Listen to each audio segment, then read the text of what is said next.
qui sont hors mariage, mais les questions que nous voulons vraiment répondre et que nous avons beaucoup prié pour, c'est les questions de mariage. Comment se marier? Pourquoi deux chrétiens qui sont nés de nouveau, qui parlent en langue, peuvent-ils se séparer? Est-ce qu'un chrétien peut épouser un non-chrétien? Est-ce qu'un chrétien peut épouser un musulman, un bouddhiste? Voilà, posez toutes les questions que vous pouvez poser dans le mariage, que ce soit même sur le plan intime dans le mariage.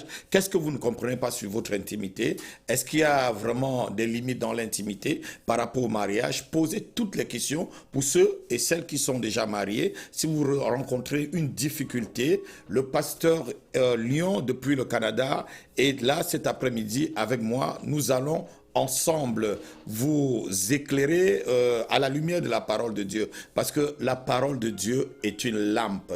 La parole de Dieu est une lampe. Donc voilà, mesdemoiselles et messieurs, cet après-midi, le pasteur Lyon va vraiment répondre à vos questions. Je serai là un peu pour le soutenir, mais c'est lui qui répondra vraiment à votre question. Je vous dis allô, allô, pasteur Lyon. Est-ce que le pasteur Lyon est connecté? Oui, pasteur Lyon. Oui. Bonjour Montréal. Bonjour, bonjour, bonjour la Est-ce que France, le pasteur bonjour Lyon me... Oui, bonjour, bonjour. bonjour. Là, je vous reçois. Voilà. Là, je vous écoute très bien. Hum. Il fait quelle heure chez vous là-bas? Je crois qu'il est l'après-midi. Oui, chez nous, il est 13h30. Voilà. Très, très Donc, bien. pasteur Lyon, comme conclu au téléphone, nous allons Oui, parler vraiment du mariage cet après-midi. On va parler de tous les contours du mariage, vraiment l'intimité dans le mariage, avant, après, vraiment dans les 1 heure. Il faut qu'on donne vraiment l'essentiel.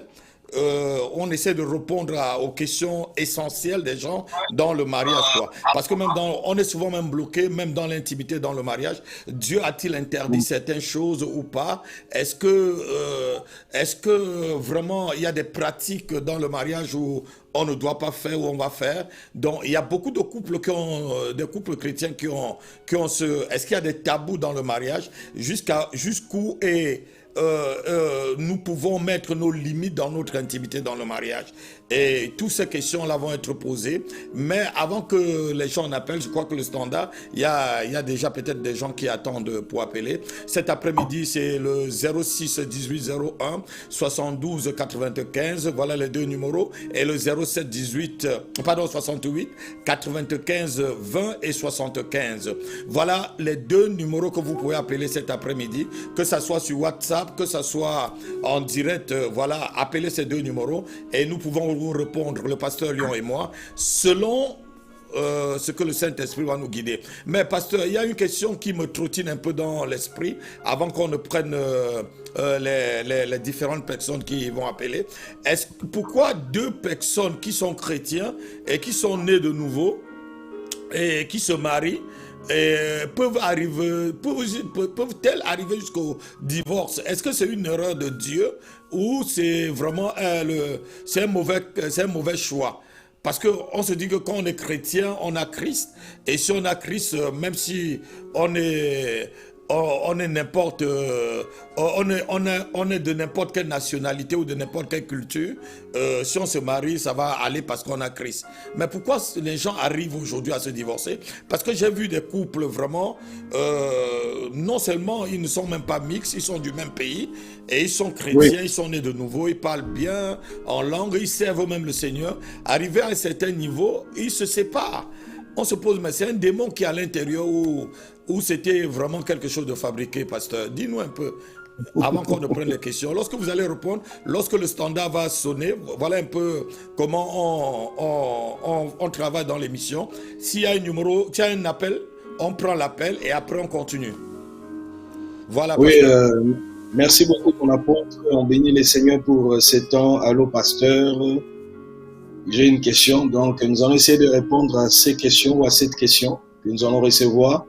Nous disons merci à l'apôtre Happy, à la prophétesse Eugénia de nous avoir associés à ces programmes et nous croyons que nous serons une bénédiction pour une personne pendant ce temps. Pour répondre à la Amen. première question, je vais dire ceci, je ne crois pas que ça soit l'erreur de Dieu. Dieu n'a jamais commis d'erreur. Ça, c'est d'abord à exclure. Donc, Mhm. Dieu n'a jamais commis d'erreur parce que c'est Dieu qui a eu la pensée première du mariage. Amen. La Bible dit tout ce que Dieu fait est bon et parfait. Donc, c'est Dieu qui avait dit, il n'est pas bon que l'homme soit seul. Je lui ferai une aide semblable. La pensée est venue de Dieu. C'est Dieu qui a eu à penser. Dieu, c'est la perfection. Dieu, c'est le succès, c'est la réussite. Dieu, c'est l'excellence. Amen. Ça, c'est Dieu. Mais maintenant, je crois que c'est un problème de choix, mon apôtre. On peut être chrétien, mais dans le choix aussi. Il y a certains critères aussi qui entrent dedans. Parce qu'il faut savoir une chose, le mariage venant de Dieu, le mariage est spirituel. Ça, c'est une des réalités, c'est vrai. Mais le mariage aussi se vit sur la terre, ce sont des humains. C'est deux personnes qui viennent de familles différentes, qui sont nées dans des milieux différents. Et même de cultures différentes. Ensemble. Oui, oui. Il y en a même des fois, ils peuvent dire, on a la même, bon, peut-être les mêmes origines, même culture, mais il y a un problème de caractère, incompatibilité. Il y a un problème de ce côté-là. Ça peut jouer. Les gens qui se disent chrétiens, chrétiennes, l'autre est de tempérament, je dirais chaud. Peut-être, c'est ça aussi. Il y a tout ça. Mais moi, je crois que si on est à l'image de Christ, il y a le moi qui doit mourir aussi. Je crois que le problème, c'est aussi dans le choix, parce que le choix a des conséquences aussi. Les choix que nous faisons. C'est très important. Donc, comme je l'ai dit, le mariage, c'est un acte d'abord spirituel, hautement spirituel. Donc, on doit prendre cela au sérieux. Quand je m'engage pour la vie. Donc, comme toute personne spirituelle, le mariage, lui aussi, obéit aux principes spirituels. Si on est enfant de Dieu, on se soumet aussi à ce que Dieu nous dit comment il faut se conduire. Et le mariage ne se joue pas seul.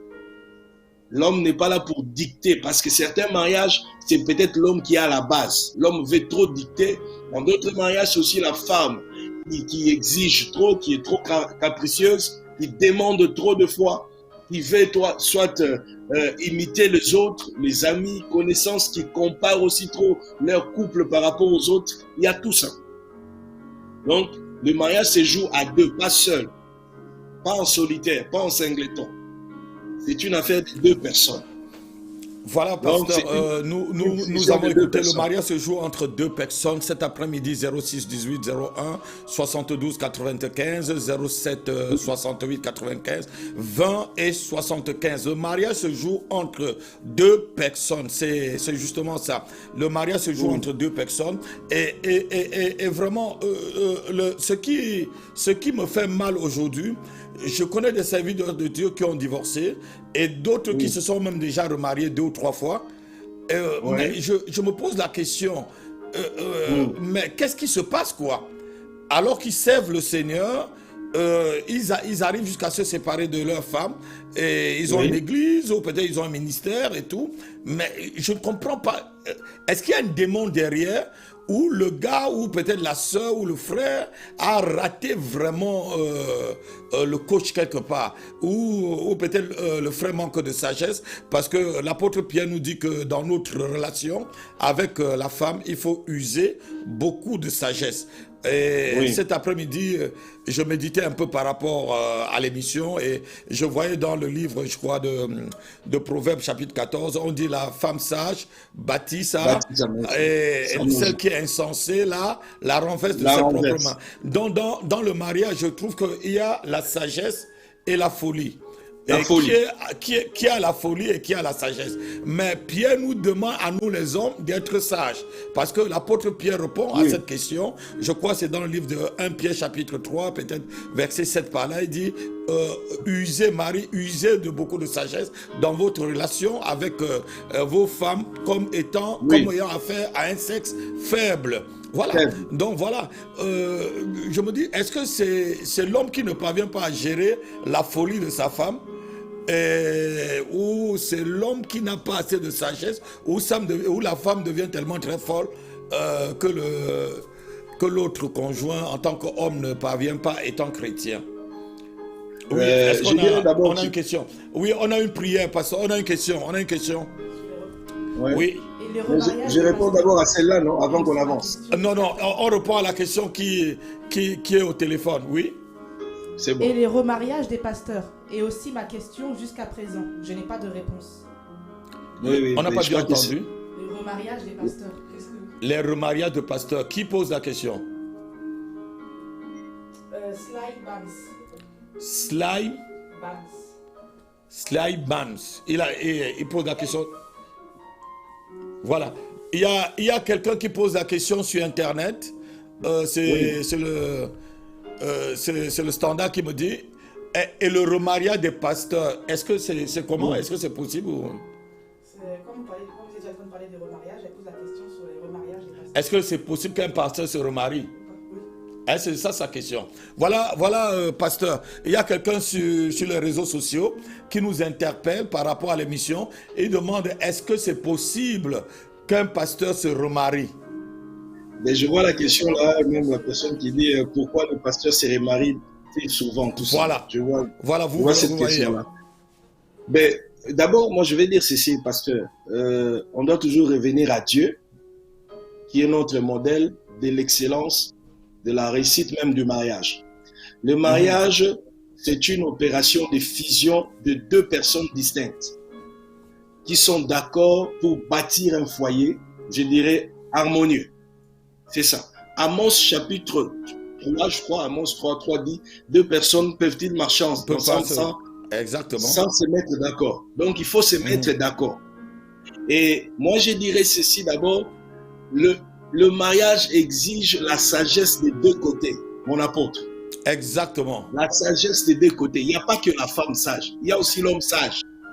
Parce que l'apôtre Jacques nous dit dans le chapitre 1er aussi, si quelqu'un manque de la sagesse, un enfant de Dieu qui n'est pas sage, il peut se conduire aussi comme un fou, mais il est marié.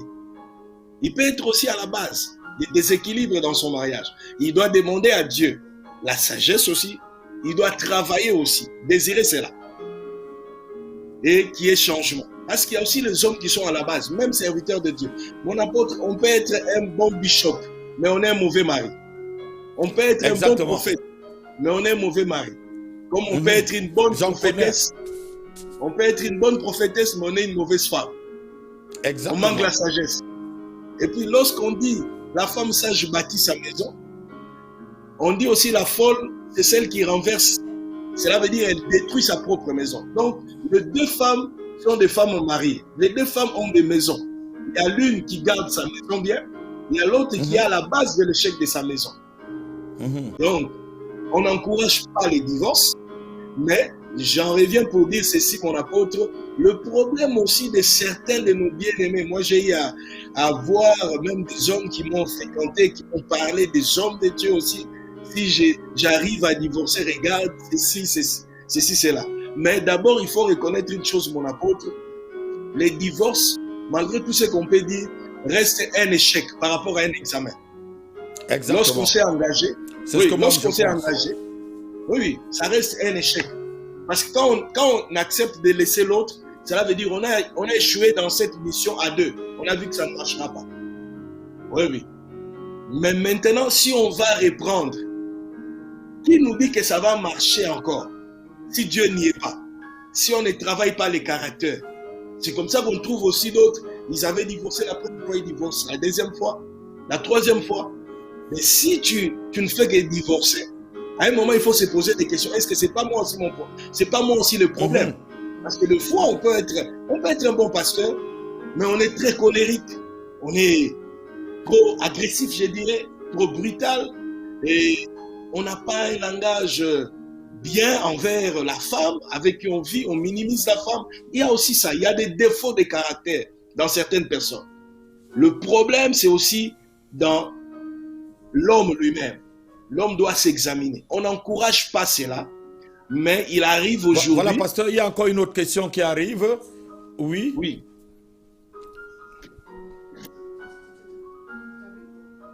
Oui, nous vous écoutons. Oui. Mais si le pasteur perd sa femme ou bien elle perd son mari, mais est-ce qu'il peut toujours se remarier? Voilà. Oui, mais là, il n'y a pas du tout. La personne pose la question. Voilà. Si le pasteur perd sa femme, où la femme perd son mari en tant que servante, est-ce qu'elle peut se remarier? Et la question ne se pose même pas là. La question c'est, oui, ils peuvent se remarier puisqu'ils sont libres selon Romains chapitre 7. Et ils sont plus liés, c'est la mort qui sépare les gens dans le mariage. Mais la véritable question, là où on voulait vraiment répondre, où le pasteur était en train de venir, c'était la question sur laquelle, pourquoi les serviteurs de Dieu divorcent et se remarient alors que sa femme, ou peut-être, ou même les servantes du Seigneur, il y a même des femmes qui divorcent aussi, qui repudient leur mari, alors que le conjoint est encore vivant. Pourquoi ça? Est-ce que c'est biblique? Est-ce que cela ne peut pas les fermer le ciel? Mais ça, c'est un problème aussi, parce qu'il y en a qui cachent beaucoup de choses aussi derrière ça. Il y en a qui ne sont pas vraies. Je dirais aussi qu'il y a des maris, mon apôtre, qui ont fait le mauvais choix, ils ont reconnu. Ils en souffraient aussi. Parce qu'il ne faut pas vivre le mariage par apparence. Il y en a qui ont divorcé parce que ça n'allait pas. Effectivement, il y avait un problème d'incompatibilité de caractère. Ça n'allait pas avec la conjointe. Elle ne voulait pas soutenir l'autre. Je vais vous donner l'exemple d'un homme de Dieu dont la femme, ils se sont croisés. Je donnerai l'exemple comme dans un pays d'Afrique, en Angola. Alors la femme dira à un moment à l'homme, moi je ne suis pas d'accord avec ce que tu fais, servir Dieu. Vous voyez déjà, il y a un problème. De départ, elle faisait semblant d'être chrétienne alors qu'elle ne l'était pas. Parce que quand on dit on est chrétien, on est né de nouveau. On nous appelle chrétien, c'est référent à Jésus. Et quand on a Christ en nous, on se laisse conduire par le Saint-Esprit. Et quand on a le Saint-Esprit en nous, il y a le fruit de l'Esprit qui doit prendre place. Et quand le fruit de l'Esprit prend place, ça vient dominer sur les caractères mauvais qu'on a hérités de parents, de famille, de foi, qui peut faire obstacle. J'ai vu de belles femmes rester seules parce qu'elle n'avait pas sa langue, comme on peut dire, dans sa poche. Elle insultait le mari. Elle disait du n'importe quoi. La femme d'un serviteur de Dieu qui dit « Je ne veux plus venir à l'église. Je ne veux plus que tu continues à faire ces choses-là. » On ne m'appelle plus maman pasteur. Vous voyez un peu? Et ça crée des problèmes dans la vie de couple. Ça déstabilise leur milieu. Le problème, c'est aussi ça. Il faut partir, je dirais, à la source. Quand on fait le choix, 2 personnes pour marcher ensemble, vous devez confesser le Seigneur, c'est vrai. Mais après, vous devez aussi vous examiner personnellement par rapport au caractère. Parce que dans le mariage, on ne vit pas le mariage seulement pour son plaisir, mais aussi pour le bien de l'autre. C'est réciproque. Des fois, il y en a, serviteur de Dieu, mais il minimise sa femme, servante, mais qui minimise son mari, qui injurie. Et petit à petit, il est en train de détruire sa propre vie de mariage. Et c'est comme ça qu'ils arrivent à divorcer aussi, la plupart. Il y en a aussi, il y a, je dirais, hectares maintenant qui se créent et la femme devient infidèle, l'homme devient infidèle, il commence à regarder ailleurs parce qu'il n'a jamais dit de belles paroles à sa femme, il n'a jamais dit de belles paroles à son mari. Et ça joue aussi beaucoup dans la vie des couples. Et le pasteur commence à écouter plus les sœurs de l'extérieur qui l'apprécient, qui disent des paroles sur lui, alors que la femme à la maison n'apprécie pas son mari, l'homme à la maison n'apprécie pas sa femme, la sœur écoute plus les hommes à l'extérieur qui sont en train de louer sa beauté. Il y a tout ça aussi, ça joue. Il y a plusieurs raisons qui poussent les gens à divorcer. Les raisons sont multiples. Mais ce qu'il faut savoir, c'est que quelqu'un qui divorce, cela veut dire qu'il a aussi échoué quelque part. C'est pour ça qu'il veut recommencer. Et s'il recommence... En parlant du divorce et du salut, pasteur, est-ce qu'un divorce peut compromettre le salut d'une personne? Est-ce qu'un mauvais mariage peut t'amener en enfer? Oh, ben c'est vrai que oui, un mauvais mariage aussi peut t'amener en enfer. Il est dit les deux deviendront une seule chair. Si tu épouses, parce que si tu épouses une sorcière, mais ta vie est détruite aussi. C'est ça aussi. Il y a aussi cette réalité. Oui. Oui, parce que si tu épouses une sorcière ou un sorcier, ce n'est pas un enfant de Dieu.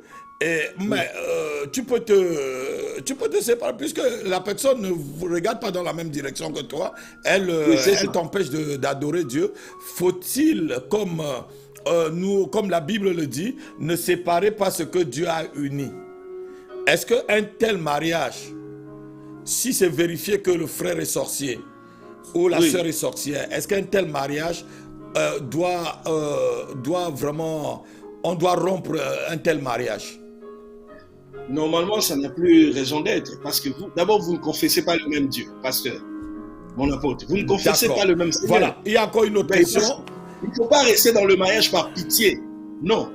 Ça, c'est ce que je vais dire aussi. Il faut reconnaître ses erreurs. Si on a fait les erreurs dans le choix. Parce qu'il y en a qui ont fait le choix seulement par apparence, mon apôtre. Mais ils ne sont pas allés vraiment en profondeur.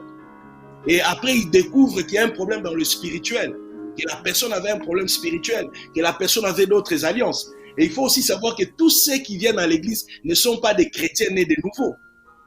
C'est pour ça qu'il faut demander à Dieu pour déceler ou bien détecter si la personne est réellement en Christ. Ça, c'est très important. Exactement, ça c'est le vrai mot. Il faut demander à Dieu pour savoir si la personne est vraiment en Christ. Il y a une autre question, une troisième ou quatrième question, oui. Nous vous écoutons. Queen Quincy, si je suis mariée et que mon mari me chasse et dit qu'il ne veut plus de moi, ma question c'est de savoir si je peux toujours me marier. Voilà, vous avez entendu la question, pasteur? Oui. Si je suis marié, mon mari me chasse, il me dit qu'il ne veut plus de moi. Est-ce que je peux encore me remarier? Mais s'il y a la lettre de divorce, c'est ce que le Seigneur dit. S'il y a la lettre de divorce, oui. La personne peut faire sa vie. Et il me chasse de la maison. Voilà, il y a quelqu'un qui dit... Et m'a emmené en justice. C'est une femme de pasteur. Oui. Son mari l'a chassée de la maison et son mari est en train de l'entraîner en justice. Qu'est-ce qu'elle doit faire? Là, c'est triste. C'est triste s'il y a d'autres raisons. À moins qu'il y ait des raisons qu'elle ignore. Mais si elle connaît la raison aussi, parce que le problème, c'est ça. Il ne peut pas y avoir un problème sans raison. Il doit y avoir de raison ou une raison qui vous amène jusqu'à... Exactement, le pasteur ne peut pas la chasser. Voilà, il faut qu'elle dise la raison. Est-ce qu'on ne peut pas venir prendre sa femme à la maison, on te dit va-t'en sans raison, et on te dit voilà, qu'est-ce qui se passe? Est-ce qu'il y a eu des conciliations? Est-ce qu'elle a cherché à voir d'autres pasteurs pour qu'on puisse arranger? Et voilà, avant que son mari ne la chasse de la maison. Je voudrais que cette sœur peut-être nous appelle à la fin de l'émission pour qu'on prie et qu'on écoute un peu vraiment son cas. Et si on peut rencontrer aussi l'homme de Dieu et essayer de comprendre pourquoi justement lui peut repudier sa femme jusqu'à la chasser et qu'ils sont aujourd'hui au niveau du tribunal pour le divorce. Si on peut les aider à enlever vraiment leur plainte et tout, et vraiment que le mariage, qu'ils puissent encore vraiment vivre ensemble, ça serait que le Seigneur a gagné. Parce que tout mariage qui est cassé, où le diable prend le dessus, où les situations difficiles prennent le dessus, c'est l'enfer qui jubile. Parce que le mariage, c'est une institution de Dieu. À chaque fois qu'une institution divine est renversée, voilà, il y a un problème. On a un appel, pasteur. Oui. Oui, allô? Oui, bonjour. Oui, bonjour. Oui, je voulais demander si vous êtes marié. Si vous êtes marié, oui. le mari vous abandonne à la maison. Et il va chez une autre femme. Il fait des enfants, il se marie avec une autre femme et vous êtes d'accord dans sa maison en fait. Et bien après, quelques années, 3 ans, 4 ans, vous lui demandez, vous voulez le divorce en fait, puisqu'il est déjà marié ailleurs. Vous voulez le divorce, il refuse le divorce. Mais vous divorcez, est-ce que c'est un péché, papa? Voilà, le pasteur lui a entendu. Oui, donc un mari qui sort de chez lui. Un mari qui te laisse à la maison, dans la maison conjugale. Il va ailleurs, il se marie, il fait encore des enfants. Et toi, tu devant le visage, il dit non, je ne veux pas divorcer. Il est marié de deux côtés. La Bible dit que les lits conjugales sont exemple de tout tuer. C'est ça. Là déjà, le fait qu'il va à l'extérieur, il introduit quoi dans les lits conjugales? C'est l'infidélité qui entre dans le lit conjugal. Et c'est ça aussi. C'est l'infidélité. La fuir. Donc, ce n'est pas d'abord quelque chose à encourager.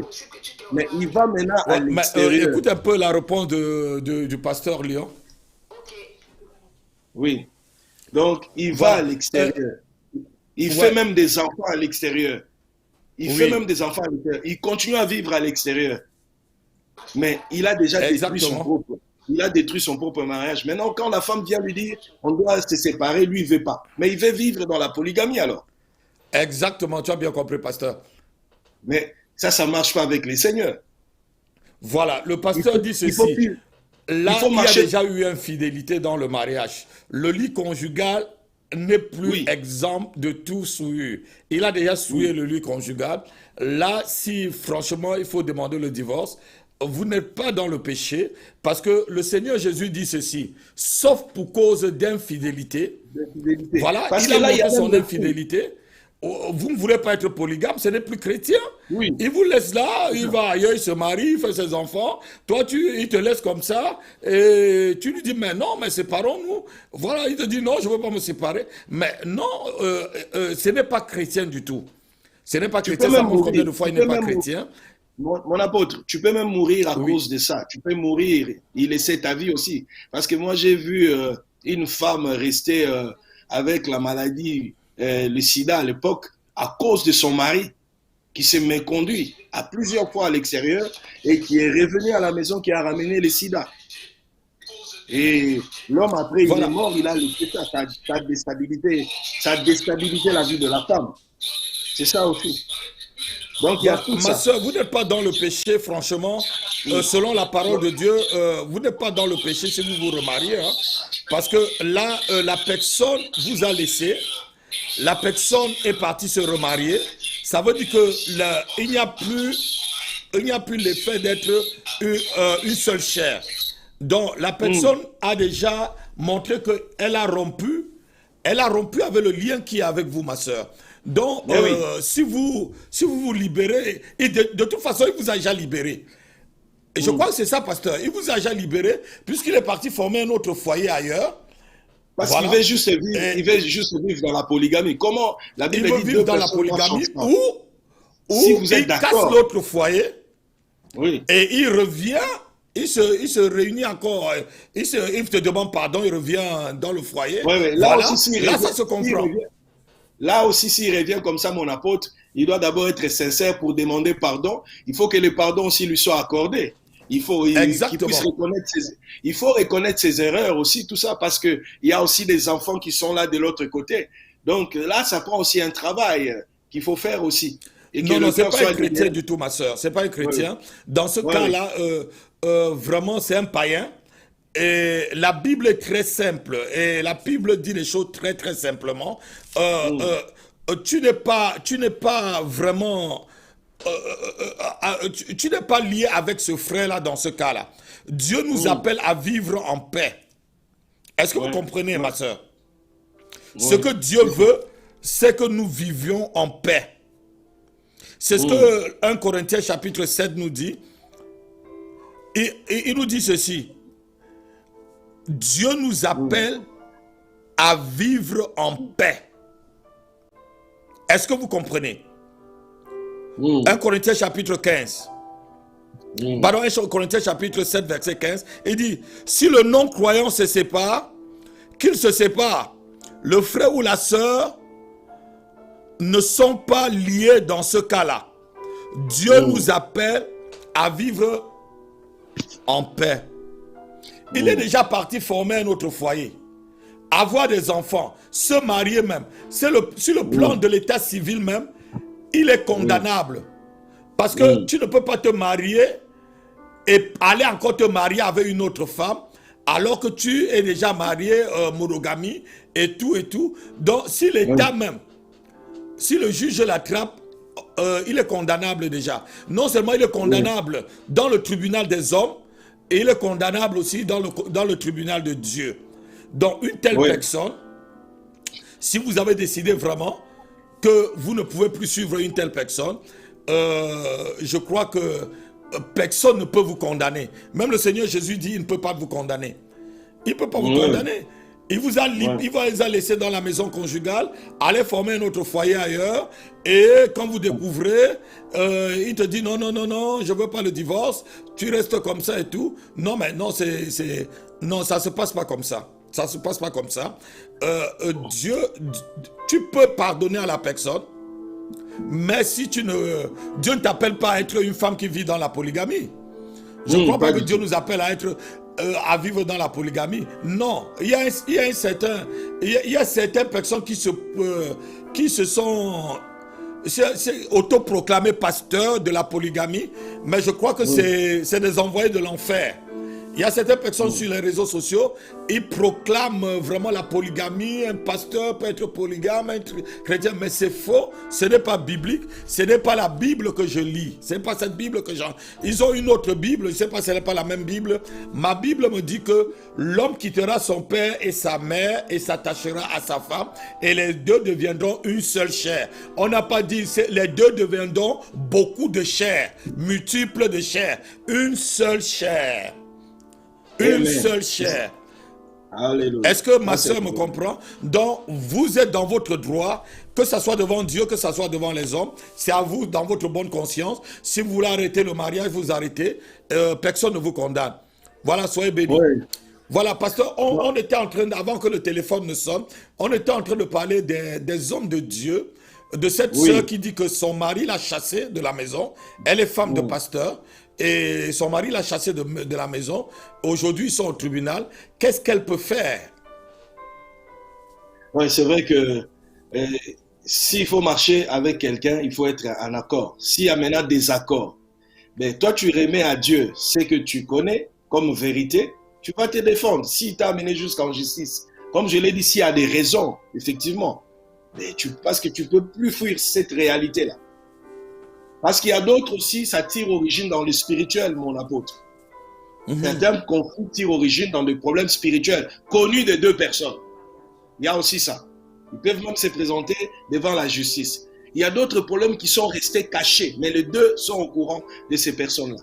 Mais si tu n'y es pour rien, tu sais que tu n'y es pour rien, on te dit non, ben, ne souffre pas.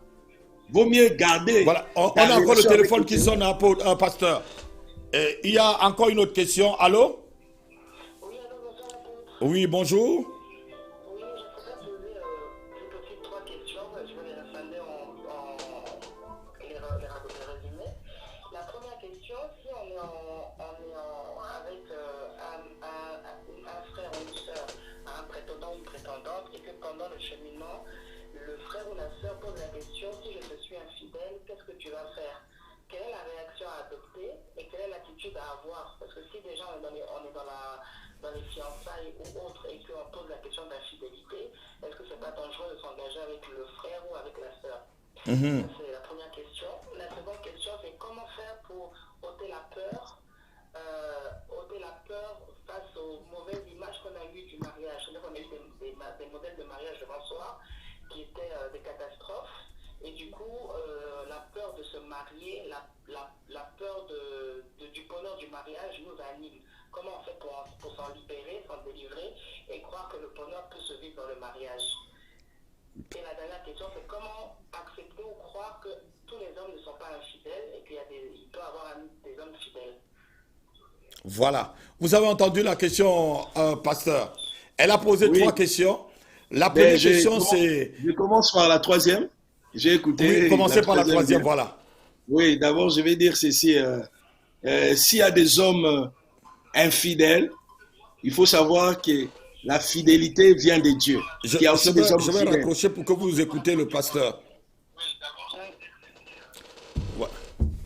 Voilà, pasteur, commencez par la troisième question. Oui, j'étais en train de dire ceci, mon apôtre. Dieu est fidèle. La fidélité est de Dieu. Oui. Et s'il y a des infidèles, il faut pas généraliser tout le monde. Que tout le monde est dans ce lot-là d'infidélité. Dieu a existé le premier, c'est le créateur, c'est notre modèle de fidélité. Alors Dieu se gardera toujours un reste. Même si les hommes de Dieu, même si les pasteurs deviennent des infidèles, Dieu reste fidèle. Et Dieu gardera aussi un reste fidèle des hommes fidèles. Ce n'est pas parce que tu as connu quelqu'un qui était infidèle que tous les hommes sont infidèles. Non. Parce que Dieu agit toujours. Dieu travaille aussi. C'est ça que je suis en train de dire. Ça part toujours dans le choix, mon apôtre. Si les gens lisent Genèse chapitre je crois, Genèse, je vais chercher le verset, je vais chercher ça, chapitre 24, je crois bien, oui. On parle de mariage d'Isaac avec Avec Rebecca. Rebecca. Rebecca, dans Genèse chapitre 24. Mais vous allez voir qu'Abraham est en train de dire à son serviteur de ne pas aller ailleurs, pas chez les Cananéens, pas chez les... Il précise là où il faut aller trouver la femme. C'est parce qu'il voulait préserver une bénédiction. Il cherchait comment garder l'alliance. Si tu vas ailleurs, je risquerai de perdre la bénédiction. En allant faire un choix ailleurs, chez ceux qui ignorent notre Dieu, ça risque de déstabiliser ce que nous avons comme bénédiction. C'est pour préserver, protéger l'héritage, la bénédiction. C'est ça. Ce qu'il dit, non, va là-bas, parce que le spirituel aussi compte. Cela veut dire dans le choix, lorsqu'on fait un choix qui n'est pas bien, on en tire des conséquences. Tu peux mourir même. Tu peux mourir et laisser ta peau. Et ils ont fait même la prière. Si les gens lisent cette histoire, mon apôtre, la prière a été faite, celle à qui je demanderai de l'eau, celle qui fera ceci, celle qui donnera même au chameau. C'est celle-là que je vais prendre. Ça nous montre comment il faut demander à Dieu. Ça dressait déjà le portrait de la femme qu'on voulait. Et on a fait la prière. Il y avait plusieurs filles qui venaient au puits. Mais une prière a été faite pour trouver celle que Dieu avait destinée. C'est pour cela Jacques dit ceci: tout don parfait, toute grâce excellente vient d'en haut du Père des Lumières, chez qui il n'y a ni changement ni ombre de variation. Jacques chapitre 1er le dit. C'est pour ça qu'il faut que celui qui demande maintenant s'approche auprès de Dieu. Il présente à Dieu sa situation. Beaucoup de gens ont commencé sans demander à Dieu. Ils ont seulement vu l'apparence. Et après, ils se rendent compte, j'ai aimé un infidèle. J'ai aimé une femme infidèle. C'est après. Mais c'est parce que tu avais suivi seulement l'aspect physique extérieur. Mais tu ne tenais pas compte de l'aspect spirituel. Exactement. Or, l'aspect spirituel compte beaucoup. Donc ça, c'est par rapport aux troisième question. Dieu se gardera toujours un reste fidèle. Et les fidèles existeront. Même à Sodome et Gomorrhe, les fidèles existaient. Dieu s'est gardé un reste. Il y a la famille de Lot qui est sortie. Oui, c'est ça. Exactement. Oui. Et puis, la deuxième question, la première question, c'était d'abord, quand vous êtes dans les fiançailles avec quelqu'un, deux chrétiens, et que la question de l'infidélité se pose déjà dans le fiançailles, est-ce qu'il faut continuer les fiançailles ou pas? C'était la première question. Ou peut-être arrêter directement? Là, il faut déjà arrêter ça. Là, il faut déjà arrêter une relation comme ça. Il y a déjà des signaux d'alerte. Il y a déjà des signes que ça ne va pas aller. Oui. Quand il y a des signes qui ne trompent pas. Mon apôtre, il y a des gens qui ont forcé des fiançailles. Ils ont forcé le mariage. Parce qu'il y en a qui pensent que non, quand je suis marié, c'est là que j'irai au ciel. Non. Il y a même d'autres qui ne sont pas mariés qui iront au ciel. Qui vous a dit qu'il y a que des gens qui sont mariés qui iront au ciel? Il y a des célibataires qui sont heureux. Mais il y a des célibataires qui iront au ciel. Qui iront au ciel. Mais il y a des mariés aussi qui resteront mariés par apparence, mais qui iront en enfer. Ils savent eux-mêmes. Oui, il y a beaucoup de mariés en enfer aussi. Hein? Oui, c'est ça aussi la réalité. Le problème, c'est de travailler pour le salut de son âme. C'est ça. Mais quand il y a déjà des signaux, mon apôtre, tu vois déjà l'infidélité, il y a des signes qui ne trompent pas au début, dans les fiançailles. Parce que les fiançailles, c'est un moment d'étude. Vous êtes en train de chercher à vous connaître. Mais quand il y a des choses, quand Joseph a appris que Marie était enceinte, oui, qu'est-ce que Joseph a fait? Il a voulu rompre secrètement. La Bible dit que c'était un homme très bon. Et il a voulu ne pas vraiment... et puis s'en aller, quoi. Malgré qu'il aimait Marie. Malgré qu'il aimait. Il aimait bien. On aime, mais il apprend une nouvelle comme ça. Il dit, ah, ça c'est compliqué cette affaire. Moi, je ne connais rien dedans. Mais je vois que là, il y a des accords. Il a résolu de rompre secrètement, sans faire le bruit. Oui, mais c'est Dieu qui est venu le convaincre. Il y a des choses qui viennent de Dieu. Dieu va vous convaincre. Parce que Dieu n'est pas là pour créer des conflits. Exactement, c'est ce que je voulais dire. Oui. Dieu n'est pas là pour créer des conflits et laisser les gens oisifs. Non, Dieu vient... Déjà, l'infidélité dans des fiançailles. Quand quelqu'un est infidèle, Ce n'est pas Oui. le mariage qui va le rendre fidèle. Pas du tout. Ce n'est pas le mariage. Pas du tout. C'est pas C'est dans le pas le mariage mariage. qu'il sera fidèle, non. Il ne sera pas Si fidèle déjà quand vous il est vous marié. retrouvez dans le fiançailles, avant le fiançailles, même si quelqu'un est déjà un coureur de jupons, Oui. il va être coureur de jupons dans le mariage. Il n'y a pas, si la conversion n'y est pas, s'il n'y a pas vraiment eu un changement total, si le Saint-Esprit n'est pas passé là pour, il va être infidèle. Rien ne doit l'arrêter. Non. Il sera toujours là.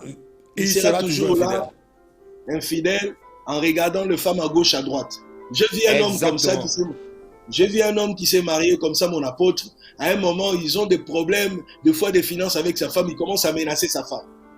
Il commence à dire à sa femme, si tu continues comme ça, je peux trouver une autre femme.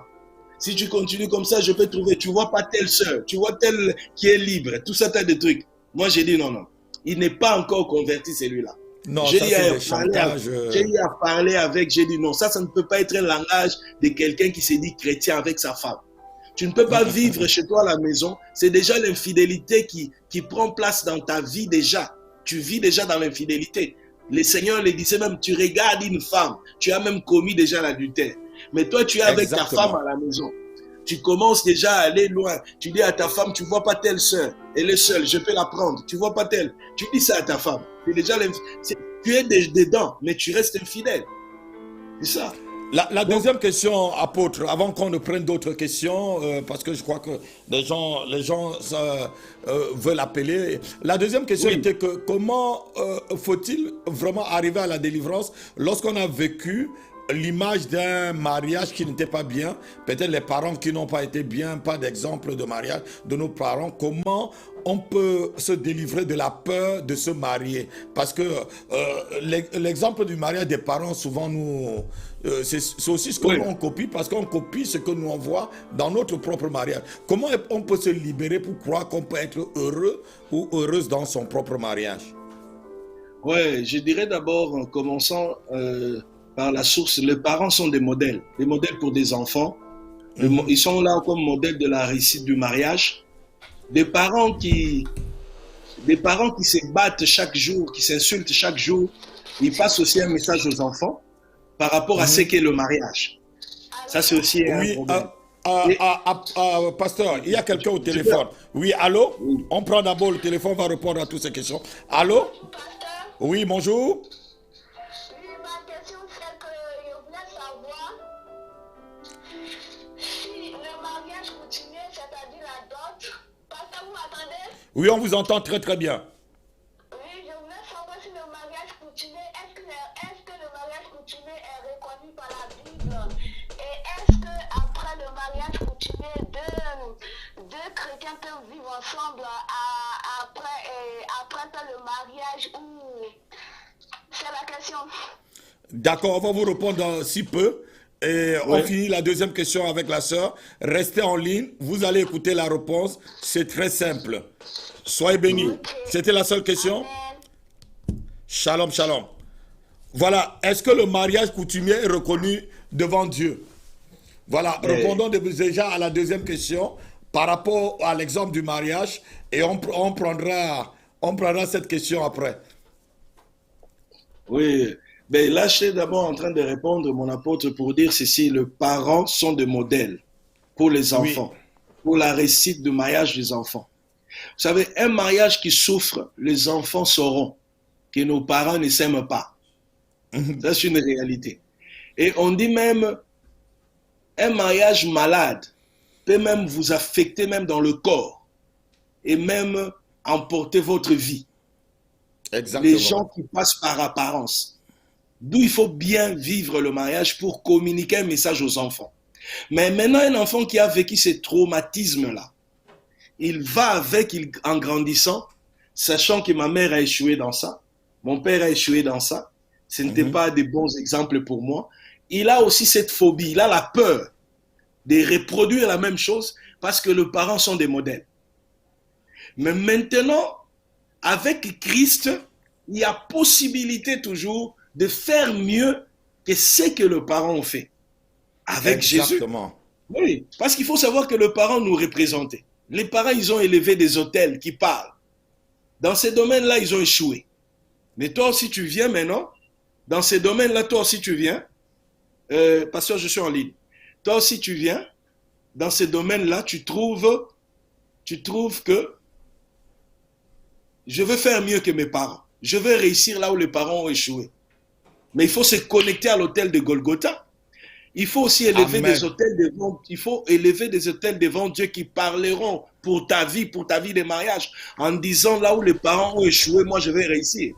Mon père était comme ça, moi je vais appuyer votre réponse, pasteur, par la Bible. Et, Jacob n'avait pas réussi dans son mariage, mais Joseph n'a jamais été polygame. Effectivement. Joseph n'avait pas. Le mariage de Jacob n'était pas bien.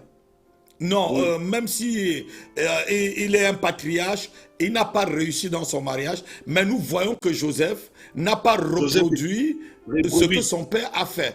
Joseph s'est marié à une seule femme. Donc, tu peux bâtir ton mariage et tu réussis mieux que tes parents. Tu peux ne pas reproduire ce que tes parents ont fait. Ouais. Donc c'est vraiment simple. Voilà un exemple biblique qu'on peut prendre pour dire non, n'aie pas peur, fais confiance au Seigneur comme l'homme de Dieu le dit, et si Dieu te montre ton mari et que la personne vient vers toi, engagez-vous dans la prière et engagez-vous dans le mariage. Voilà, celui qui ne risque rien n'a jamais rien. Ouais. Donc c'est ça, c'est vraiment la vérité, mon apôtre. Et j'espère qu'on a répondu à la sœur. La troisième question qui est en suspens, est-ce que deux chrétiens qui font le mariage traditionnel, disons, la dot chez les parents, le mariage au niveau de, comme on fait chez nous en Afrique, parce que chez moi au Cameroun, on donne même jusqu'on donne l'acte de mariage coutumier, qui font le mariage coutumier, est-ce qu'ils peuvent déjà vivre ensemble? Est-ce que c'est déjà un mariage? Avant d'aller à la mairie, avant d'aller à l'église et tout, est-ce qu'ils peuvent déjà vivre ensemble? Bon, je vais aussi répondre ceci pour ceux qui pensent que le mariage c'est la robe blanche, pour ceux qui pensent que le mariage c'est quand on est en costume, il y en a qui pensent ça, mais tout ça ce sont les hommes qui ont inventé. D'abord, le mariage c'est quand les deux familles sont d'accord. Exactement. Ça c'est d'abord le mariage. Les deux familles doivent être d'accord. Si les deux familles ne sont pas d'accord, vous pouvez aller à la mairie, vous pouvez aller chez un prêtre, chez un pasteur. Ça, c'est rien. Payer le pasteur. Il y a les pasteurs aux États-Unis, on donne $2000, ils te marient. Ils n'aiment pas où vous sortez. C'est ça. Donc, ça, c'est pas le mariage. Le mariage en soi, comme j'ai donné tantôt l'exemple de Rebecca, vous allez voir les serviteurs est allé jusque dans la famille. Jusque dans la famille de Rebecca. Et c'est là qu'il y a des gestes qui sont posés. C'est d'abord là. Vous allez voir David qui dit dans la Bible, il parle en disant « Qui suis-je moi pour devenir gendre du roi et donner la dot ?» Il se voyait d'abord, il était tellement pauvre. Il se voyait à un niveau très bas, mais il était maintenant étonné de voir ce que Dieu était en train de faire dans sa vie. C'est ça. Cela veut dire arriver à donner, à honorer sa femme. C'est vrai qu'à l'époque, lui, il était dans une classe un peu basse, mais les autres étaient dans la classe royale. Mais Dieu l'a amené à ce niveau-là pour devenir gendre du roi. Mais lui, il se disait, qui suis-je moi? Ça l'étonnait un peu. Il s'est posé des questions par rapport à ça. C'est d'abord les deux familles. Le mariage, c'est quand les deux familles sont en accord. Parce qu'il y a des gens qui se sont entêtés alors que la famille n'est pas d'accord, sa famille n'est pas d'accord. Il faut arriver à amener ta famille à être en accord. Et si les deux familles sont d'accord, est-ce que les deux chrétiens peuvent déjà vivre ensemble?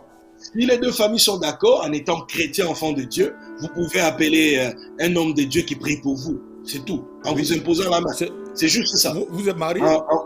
Oui, vous êtes marié. Je veux que la sœur qui a posé la question puisse comprendre que dans la Bible, il y a 1000 façons de se marier.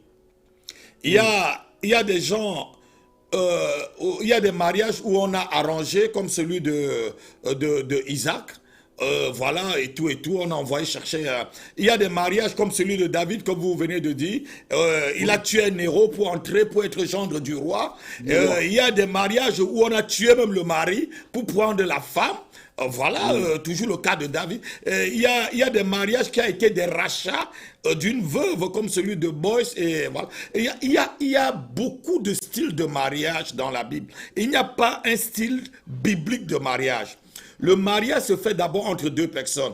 Si vous n'avez que la dot et que vous avez doté et que vous êtes vrai et sincère, et que voilà, les deux familles, vous avez la bénédiction des parents, parce que souvent, les gens ne comprennent pas, ce n'est pas le pasteur qui marie.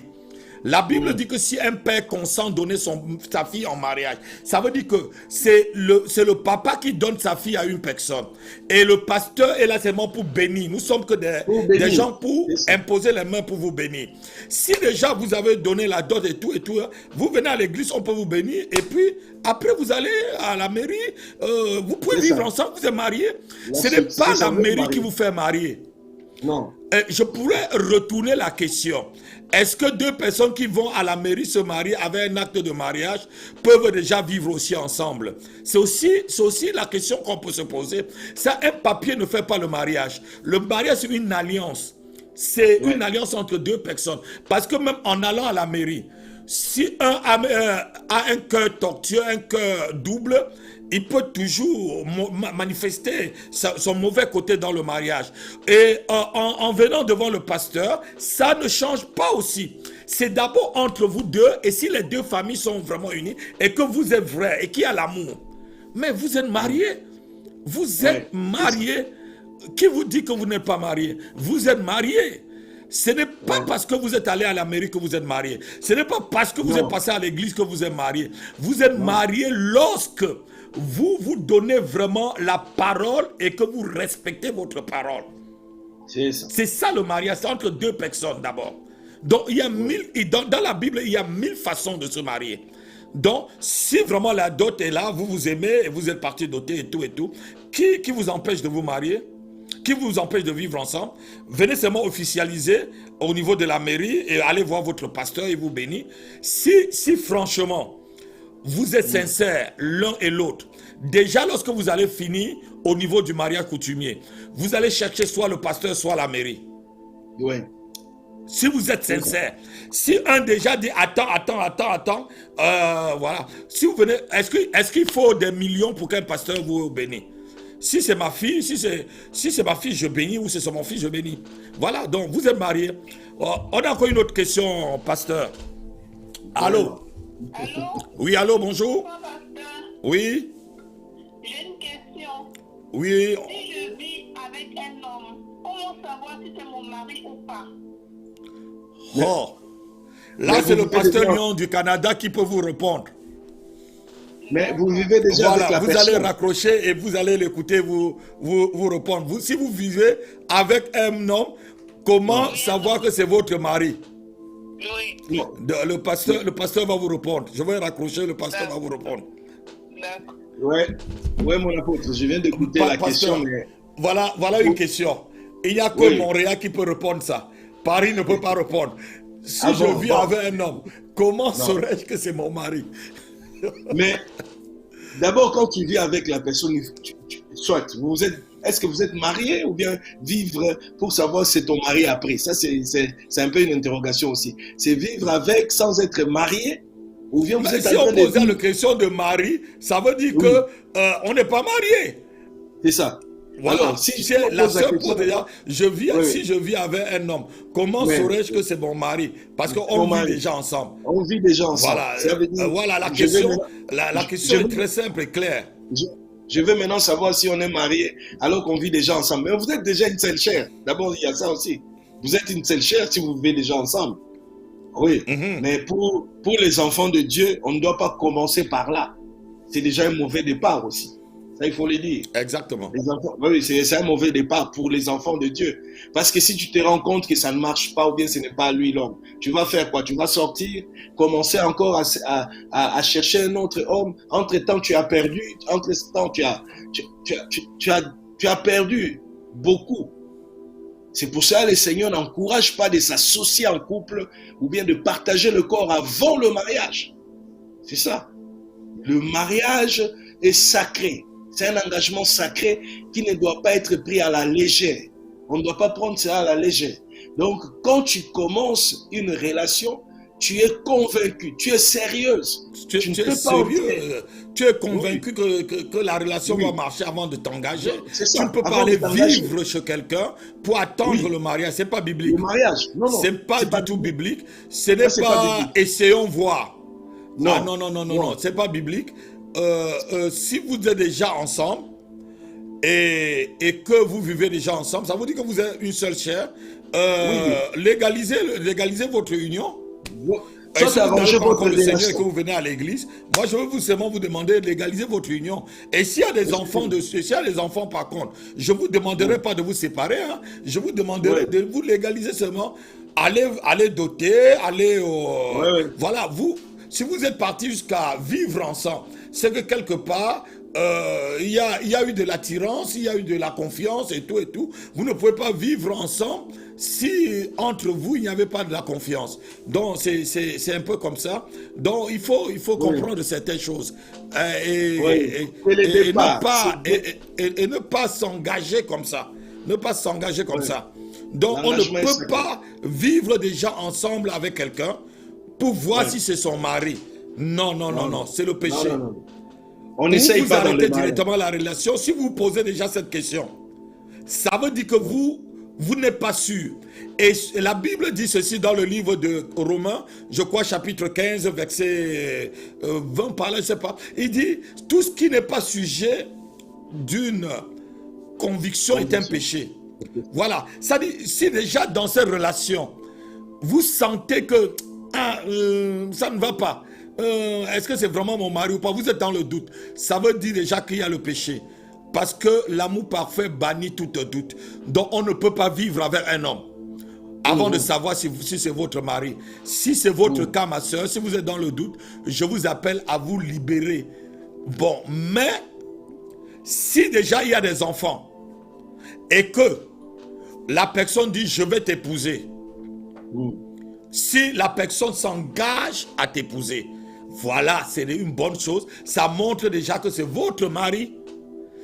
Il dit, on va se marier. Je vais aller te doter. Je vais aller officialiser on va aller peut-être voir le pasteur.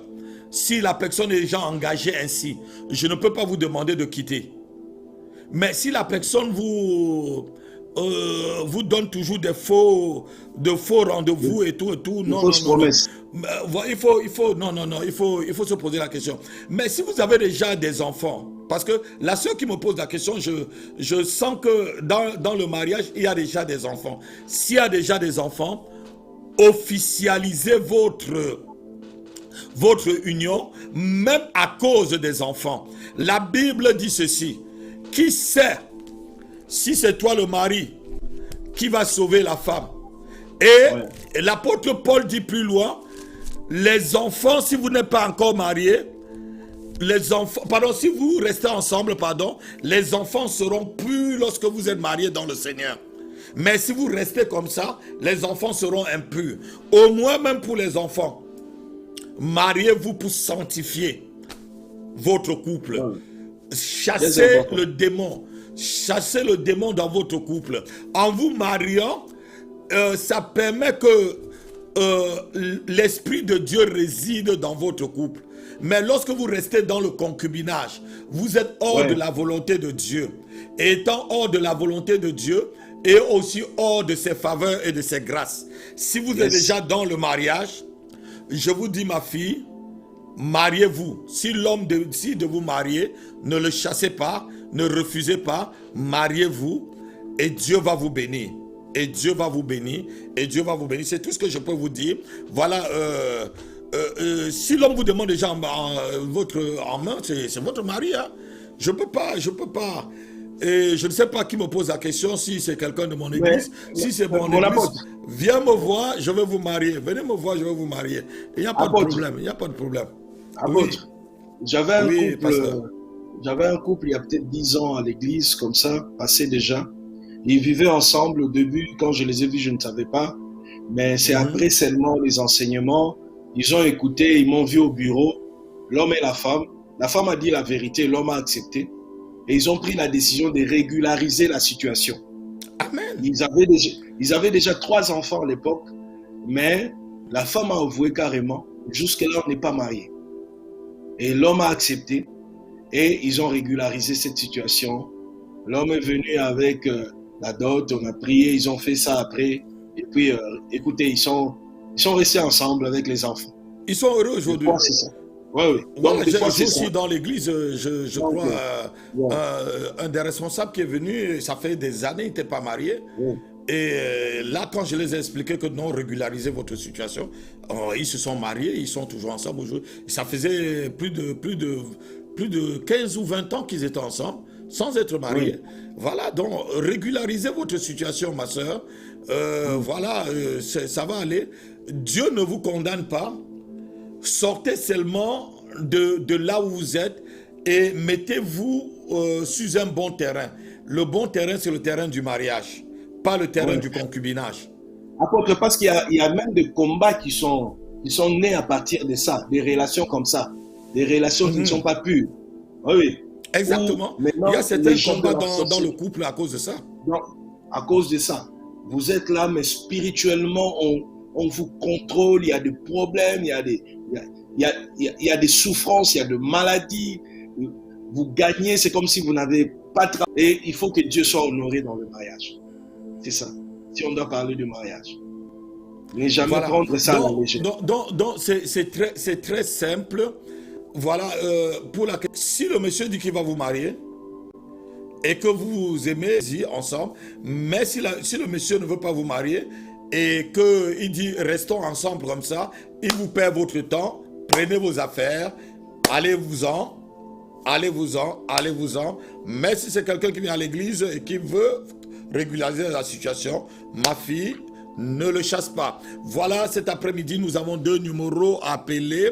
07 68 95 20 75 01 06 18 01 72 et 95. Voilà les 2 numéros. Et on va encore avoir un appel et on va libérer le pasteur Lyon depuis le Canada. Si le standard a encore un appel, vous nous donnez. Sinon, on va libérer le pasteur et on va dire au pasteur de prier pour ceux qui ont appelé et ceux qui ont des problèmes dans leur mariage et qui nous suivent à distance et qui ont même honte d'appeler. Nous savons qu'il y a beaucoup de personnes qui nous suivent et même au-delà de la France, même au-delà du Canada, parce que les gens nous suivent un peu. Hein? Et les gens nous suivent un peu partout. Il y a nos enfants aussi, voilà, qui nous suivent un peu partout en Afrique et tout. Donc, si vous avez eu peur ou honte d'appeler, je vais demander au pasteur de prier d'abord pour ceux qui sont au bord du divorce et de prier aussi pour ceux qui veulent s'engager dans le mariage.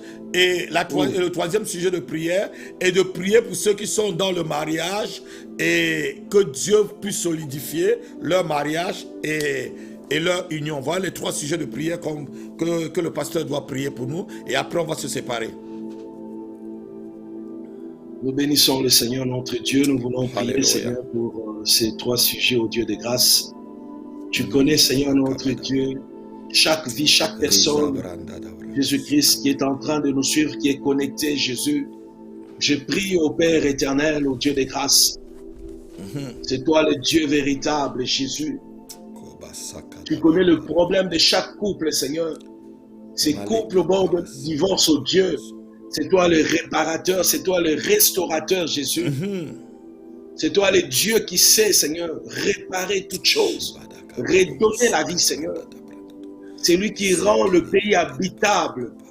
C'est lui qui rend un mariage agréable, habitable, c'est toi. Alléluia. Seigneur, j'implore ta miséricorde dans la vie de ces couples, dans la vie de ces bien-aimés. Que toute racine mauvaise soit déracinée dans le nom de Jésus.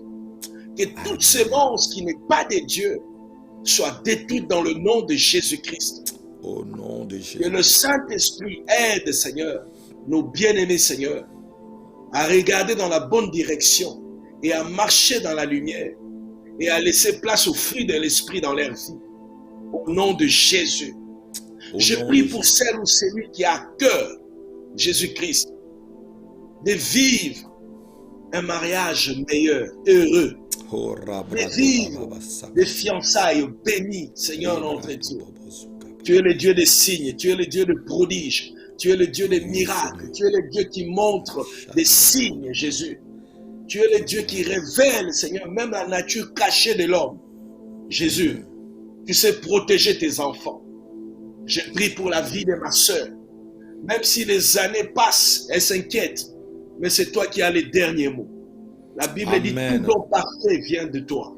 La Bible dit toute grâce excellente vient d'en haut, du Père des Lumières, chez qui il n'y a ni changement, ni ombre de variation. La vraie bénédiction qui enrichit, c'est celle qui vient de l'Éternel. Il est dit, celui qui trouve une femme trouve le bonheur.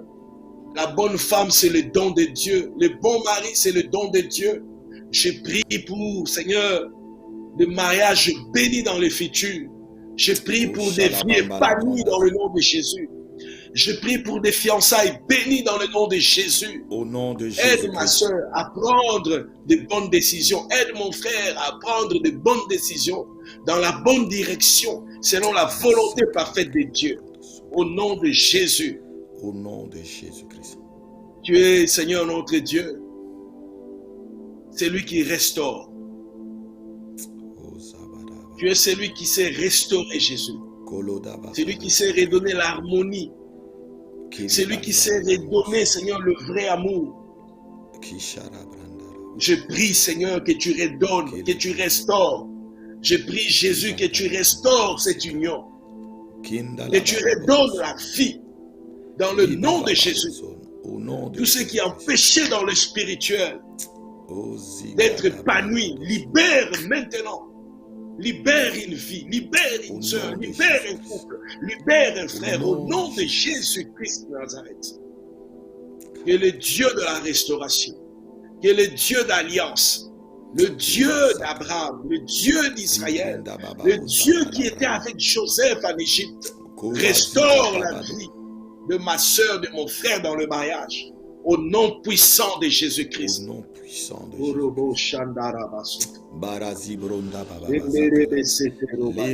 Seigneur, nous chassons tout esprit qui bloque et qui détruise les mariages.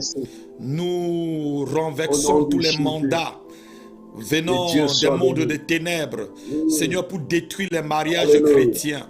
Seigneur, nous brisons, Seigneur, oh Dieu, tous les autels sur lesquels, Seigneur, oh Dieu, les paroles sont libérées pour détruire les mariages de tes enfants. Seigneur, nous éclatons ces autels, nous les brisons au nom de Jésus-Christ. Tout démon délégué, mandaté par l'enfer, mandaté par le monde occulte, pour détruire les mariages chrétiens. Quiconque me suit cet après-midi, je chasse ce démon de ta vie.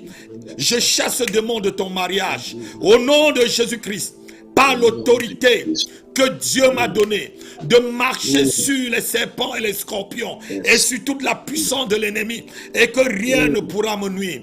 Au nom de Jésus-Christ, le créateur du mariage, au nom de Jésus-Christ, le créateur du mariage, j'ordonne à cet esprit qui veut que tu te sépares de ta femme ou de ton mari, de te libérer maintenant, au nom de Jésus de Nazareth, au nom de Jésus-Christ de Nazareth, au nom de Jésus-Christ de Nazareth, quelles qu'en soient les malédictions écrites sur ta vie, écrit sur ta famille, tu ne vivras pas ce divorce. Tu ne vivras pas ce divorce. Au nom de Jésus-Christ. Au nom de Jésus-Christ. Je chasse le divorce de ton foyer. Je chasse le divorce de ton foyer. Au nom de Jésus-Christ. Je chasse la discorde. Au nom puissant de Jésus-Christ. Au nom puissant de Jésus-Christ. Je libère la grâce et la faveur de Dieu. Je libère l'amour au milieu de vous. Je restaure votre amour. Au nom puissant de Jésus-Christ. Votre premier amour est restauré. Au nom de Jésus-Christ, par le feu, je consume les liens de la malédiction. Au nom de Jésus-Christ, au nom de Jésus-Christ, la parole de Dieu déclare, la rouille sera ôtée par le feu. Tout ce qui est en train de mettre la rouille, tout ce qui est en train de user et détruire ton mariage, le feu vient sur ces choses. Au nom puissant de Jésus-Christ. Au nom puissant de Jésus-Christ. Au nom de Jésus-Christ. Je libère aussi, Seigneur, oh Dieu, ta faveur et ta grâce dans la vie de quiconque est en train de vouloir s'engager dans le mariage. Je prie, Seigneur, que le choix soit le meilleur, que tu inspires le frère ou la sœur, au nom de Jésus-Christ. Je prie aussi, Seigneur, pour les couples, Seigneur, oh Dieu, qui sont déjà formés. Fortifie-les dans ton amour. Fortifie-les dans ton amour, au nom de Jésus-Christ. Et je bénis le couple de ton serviteur depuis Montréal. Et je bénis ces moments, au nom de Jésus-Christ. Amen. Amen. Amen. Amen. Amen. Amen. Amen. Merci beaucoup, Amen. Pasteur. On n'a pas traité le deuxième sujet, le sexe dans le mariage. Il ne faut pas qu'on entre tabou. C'est aussi souvent certains problèmes qui amènent au divorce et ça crée des problèmes dans le mariage. On s'appellera et on prendra un autre rendez-vous sur Allô Pasteur et mon mariage. Et on parlera vraiment spécial, relations intimes, relations sexuelles dans le mariage. Parce que la Bible parle du sexe et quelles sont les limites et comment est-ce qu'on peut vraiment résoudre ce problème. Il y a certains problèmes. Ce n'est pas le problème d'argent, ce n'est pas le problème d'humeur, ce n'est pas le problème de caractère, mais le vrai problème, c'est le problème sexuel. Et on va répondre à toutes ces questions. On va demander à nos auditeurs de préparer leurs questions. On lancera et puis on verra selon ton programme, pasteur, et on va t'appeler. Merci déjà pour ces moments que tu nous as donnés. Merci pour ton temps que tu nous as donné. Que Dieu te bénisse abondamment et que Dieu bénisse aussi ton ministère et ta femme et tes enfants. Et voilà, shalom, shalom. À bientôt, merci pasteur. Beaucoup. Nous vous aimons. Merci apôtre. Soyez bénis. Salut-moi Montréal. Salut-moi Montréal. Alléluia. Salut-moi toute l'église. Et tous ceux qui me connaissent dans ton église. Vraiment. Shalom, à bientôt. Soyez bénis aussi. Merci. Shalom. À la prochaine.